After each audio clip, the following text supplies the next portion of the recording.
Hello, good afternoon. Wow, that was loud. Woke you all up. It's lovely to be here in Santo Domingo. Thank you very much for inviting me to the conference. I'm thrilled to see so many people have stuck it out to the bitter end. 4 o'clock on a Friday afternoon. I was a little worried I was going to be talking to Erin, and that was all. 4 o'clock on a Friday afternoon in London, where I come from, everyone's in the pub. So I take my hat off to you. Thank you very much for sticking around. I hope it's going to be interesting before we all get into the bar next door. Anyway, so you've been in this room for 2 days, listening to lots of fabulous speakers talk about very leading-edge technology, AI, machine learning, neural nets, automation. So you know, if you didn't know already, that the robots aren't coming, they're here. You've seen, and maybe again you knew before, that cars are made by robots now. If you drive a BMW X5, it's made 94% by machines. If you're talking to Siri or Alexa, you're talking to artificial intelligence. And you've heard things like this, Duplex from Google, the next generation of a voice as an interface, conversational AI as it's called, where we'll all be talking to machines in the future. Any Star Trek fans in the room?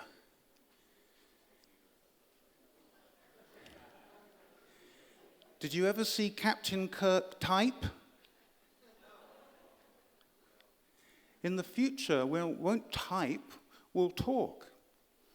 We'll talk to everything, and everything will talk back to us. And you've seen videos and examples and mentions a number of times about Boston Dynamics and this amazing thing called Atlas. Have you seen these videos, Atlas? I'm a pretty optimistic guy. I'm going to tell you a pretty optimistic story. But when I watch these videos, I'm shit scared. Excuse my Spanish. I've been in technology for all my working life, which is too many years for me to care to remember now. For many years, I was the lead analyst in a company called Gartner, writing about the emergence of cloud computing. And cloud computing's changed the world. It's changed every business in this room. It continues to do so. Cloud computing has made Jeff Bezos the richest guy in history. And it's made his ex-wife, as of yesterday, the 4th richest woman in America. But artificial intelligence is much, much bigger than cloud computing. Artificial intelligence is the great story of our time. It's the great story of the rest of your life. It's the great story of your career, of the opportunity ahead for you and for your country. I'm of the opinion that even though every single one of us has lived in the information age, the first commercial computer has just celebrated its 72nd birthday, we ain't seen nothing yet. And in another generation or two, when your children and your grandchildren are studying history, they will study what's going on now in the way that we study Einstein or Edison or Isambard Kingdom Brunel or other great figures of history. Because we are creating something that has never been created before. And this is not just theory. This is happening in the real world at the moment, and you've been hearing lots of amazing examples of that in the last few days. In America, 8 out of the top 10 hedge funds are now exclusively algorithmically traded. Humans are not picking stocks, machines are. Maybe you've seen statistics like this, where machines are reading X-rays and radiology scans much more effectively at a rate of 99.6% correct calls, as opposed to the best doctors that will read an MRI or an X-ray and get it wrong 1 in 5 times. Hospitals around the world are beginning to use this technology now. This software is being used by big law firms, where the work that it would take a human intern, a human associate, a young lawyer 2 weeks to do is now being done in 2 hours. And we've heard quite a lot about the whole notion of self-driving cars and autonomous vehicles. That technology is resting on AI, machine learning, neural nets, all the things we've been hearing about. So it's the foundation for the future. And if I was to try and summarize everything you've heard in the last couple of days, it would be in this slide here. This is what I call the formula for the future of work. X plus AI. X being whatever it is you do. Whether you're a trader, a doctor, a teacher, a university dean, an analyst, a writer. Take your X, what it is you do, and inject AI into it. Add AI to it. And that is how you are going to get to the next threshold of whatever it is you do. If you're a business, it's going to get you to the next threshold of efficiency, of speed, of cost reduction, of reliability. If you're a musician, it's going to get you to the next level of making hit records. If you're an actor, it's going to help you get to the next level of digital rights management opportunities where you are selling your avatar into virtual reality environments. X plus AI, the great story of our time. And because of this, as Aaron said, every aspect of work is changing. This is a bank, literally a cathedral of commerce, designed to look like a cathedral. But that's the bank now. And the people who used to work in that bank, who used to work in spaces like this, are working in spaces like this now. If you still work in a space like that, I feel sorry for you.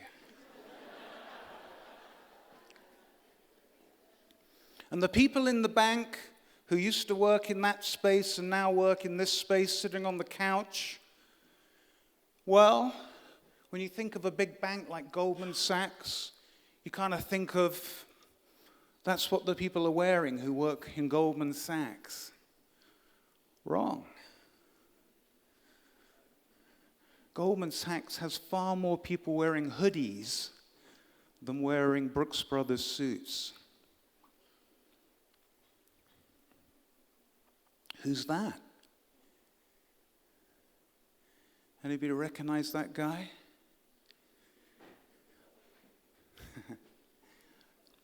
That's the CEO of Goldman Sachs. His real day job is as a DJ. He runs Goldman Sachs in the evening and on weekends. The world is changing. The world is changing incredibly rapidly, incredibly fast, in incredible ways. And because of that, this is a story that generates mixed emotions. We're excited by the possibilities of this new technology. If you're a techie, nerdy guy like me, if you like Star Trek like me, this is amazing. We are building the future that we've seen in movies and on TV and read about for many years. But many of us are scared. Many of us are worried about what this is going to do. There is enormous fear around the world about what this incredible technology is going to do to us as people, as humans. What's going to happen to my company? What's going to happen to my job? What's going to happen to my society? And of course, many of us in the room are parents, and we think about the future through the eyes of our children. What's going to happen to our children in an era where this technology is so powerful and it can do so many things that humans have traditionally done or have done for many years to put food on the table?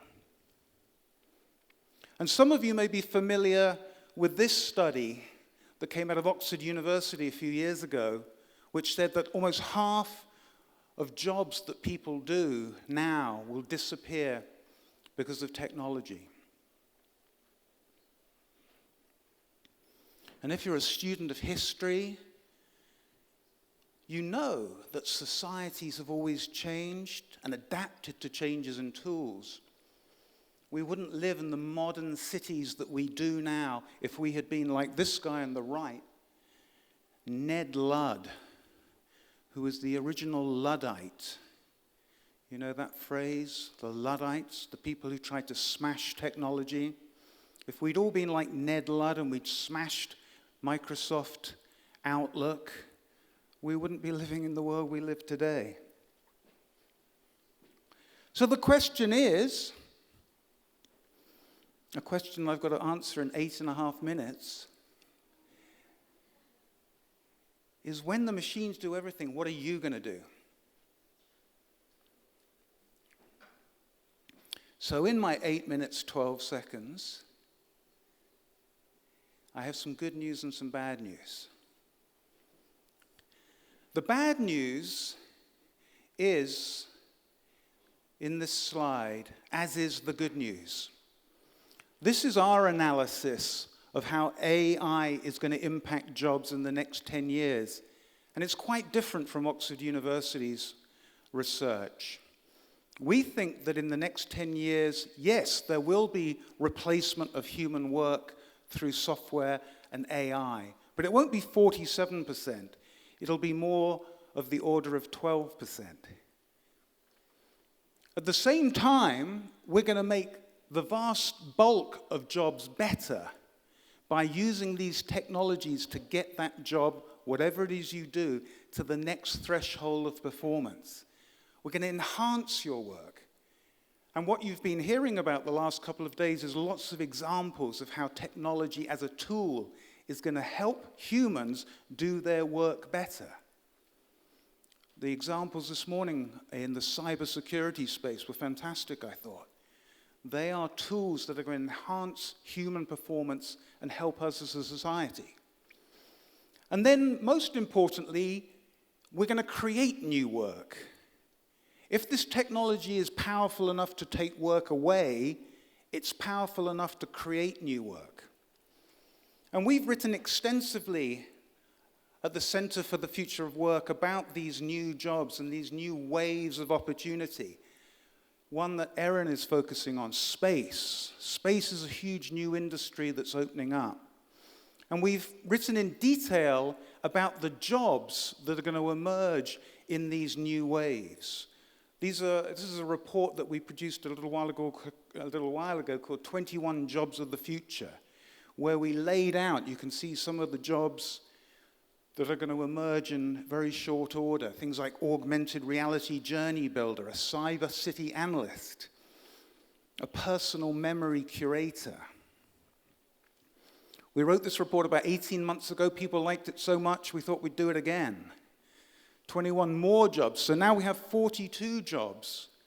And you can find all the detail of these jobs up on our website at cognizantfutureofwork.com. There are some common themes across these jobs. They're going to focus on coaching, helping people, connecting people, caring for people, and you heard examples of that throughout the last couple of days. They're going to focus on ethics. One of the jobs is an algorithm-biased auditor to make sure that we don't have black box AI that we don't understand how to arrive at a decision. It's going to be around safety. And it's going to be around dreams, making our dreams come true. There was a question this morning about how does AI solve traffic problems in Santo Domingo? It's not. But flying cars are coming soon. And that's going to be the real solution. Sergey Brin, the co-founder of Google, is now focused on his new company, Kitty Hawk, which is introducing flying cars. So we'll soon be flying to the airport rather than trying to ride along on the road.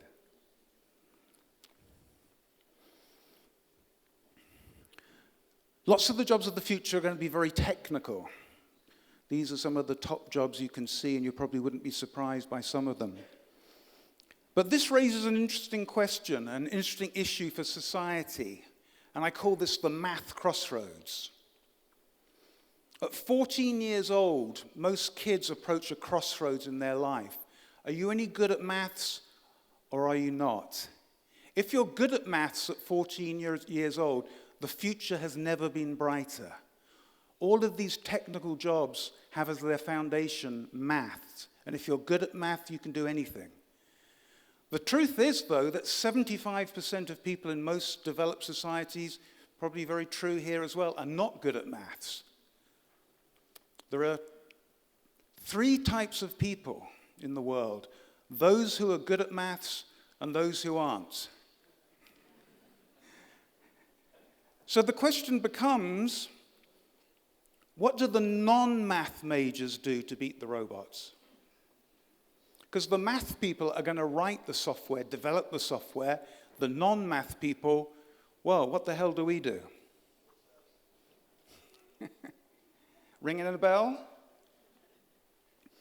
So here in 3 minutes, 10 seconds is what you need to do to beat the robots if you are not a math, nerdy, techie guy.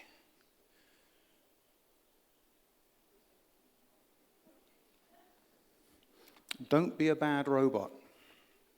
Lots of human work today is humans imitating robots.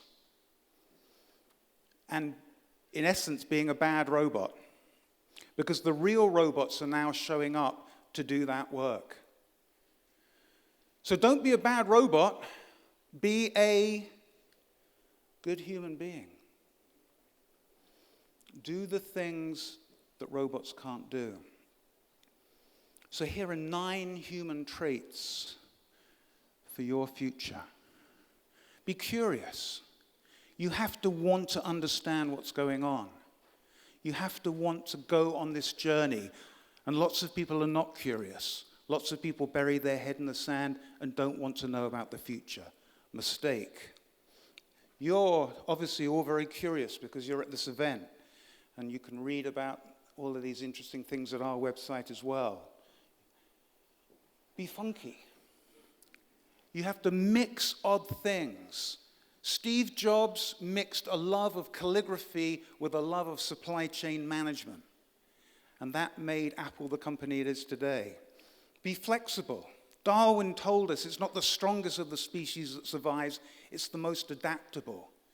You have to be flexible. You have to be funny.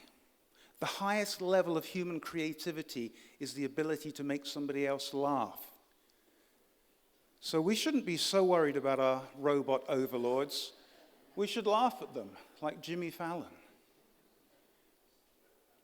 Be likable. People want to deal with other people. If you can be likable, then the world is your lobster. Be loving. John Lennon was right. What the world needs is love. All you need is love. There's not enough love to go around. Be suggesting.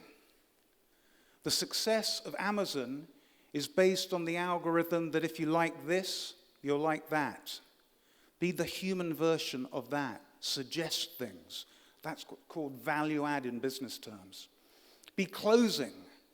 Always be closing, the mantra of salespeople. Software won't sell itself anytime soon.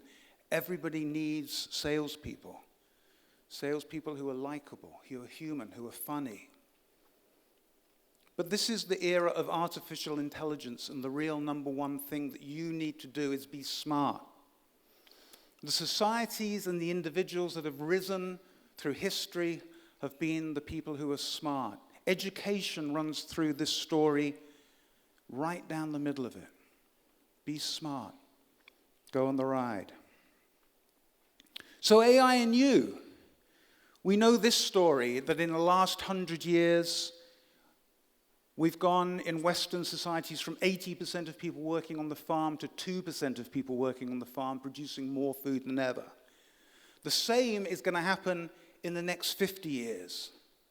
The cubicle farms are going to empty out because the machines are going to do the work that people do there currently.